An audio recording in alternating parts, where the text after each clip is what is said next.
Bienvenue sur les actualités Fortinet. Débutons avec 3 nouvelles qui vous intéresseront sûrement. Comment créer un plan d'urgence en cas de violation de données?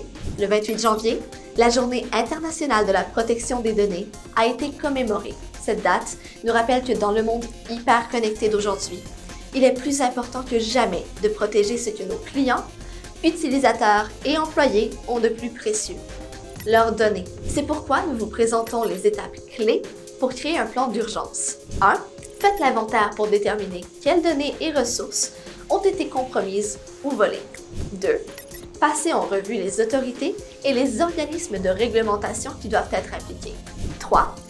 Rassemblez toutes les preuves possibles au cas où l'incident entraînerait des conséquences juridiques. 4. Avoir des systèmes redondants afin que l'analyse médico-légale puisse être effectuée. 5. Avoir les outils technologiques qui permettent à l'équipe informatique de suivre la trajectoire de l'attaque. 6. Former tous les employés de l'organisation afin de créer une culture de sensibilisation à la cybersécurité. Rockwell Automation s'associe à Fortinet pour protéger les environnements technologiques opérationnels. Rockwell Automation, la plus grande entreprise au monde dédiée à l'automatisation industrielle et à la transformation numérique, a annoncé aujourd'hui que Fortinet a rejoint son programme Partner Network en tant que partenaire technologique Gold. En s'associant, Fortinet et Rockwell Automation apportent une puissante protection en termes de cybersécurité aux environnements technologiques opérationnels grâce à la convergence de capacités avancées de mise en réseau et de sécurité. Top 4 des menaces de cybersécurité SaaS pour cette année. Êtes-vous prêts? Les cybercriminels seront plus actifs que jamais cette année. Restez en sécurité et protégez vos systèmes et vos données en vous concentrant sur ces 4 domaines clés pour sécuriser votre environnement et assurer la continuité des activités en 2023. 1. Faiblesse des applications web. 2. Erreur de mauvaise configuration. 3. Logiciels vulnérables et obsolètes. 4. Politique et pratiques de sécurité interne faibles.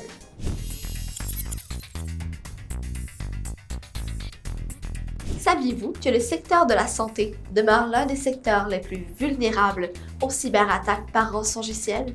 Bien que certains groupes de rançongiciel aient déclaré ces derniers mois qu'ils ne cibleraient pas les hôpitaux et d'autres organismes de la santé, la réalité est légèrement différente. L'une des principales raisons pour lesquelles les rançongiciels constituent une préoccupation importante dans le secteur de la santé est que les hôpitaux et autres organismes de santé détiennent souvent des informations sensibles et critiques, comme les dossiers des patients et les plans de traitement. L'inaccessibilité de ces informations à la suite d'une attaque par rançongiciel peut avoir de graves conséquences sur les soins et la sécurité des patients. Le laboratoire de renseignement sur les menaces de Fortinet, FortiGuard Lab, a détecté plus de 70 000 fichiers rançongiciels ciblant le secteur de la santé en 2022.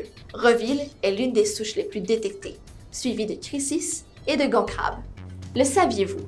Les organismes de santé doivent prendre des mesures immédiates pour se protéger des attaques de rançongiciel. Il s'agit notamment de maintenir les systèmes et les appareils à jour avec les derniers correctifs et mises à jour de sécurité, de mettre en œuvre des politiques de cybersécurité complètes et de former les employés à reconnaître et à signaler les courriels suspects et autres indicateurs potentiels d'une attaque.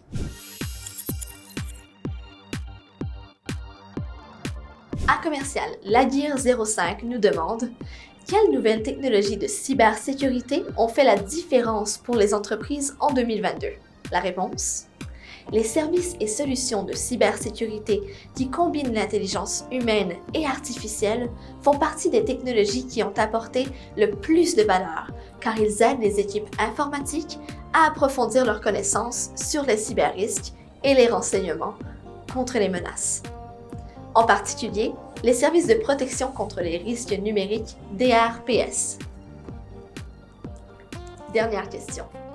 À Commercial Sadi 20 nous demande quels ont été les principaux types d'attaques enregistrées en 2022? La réponse?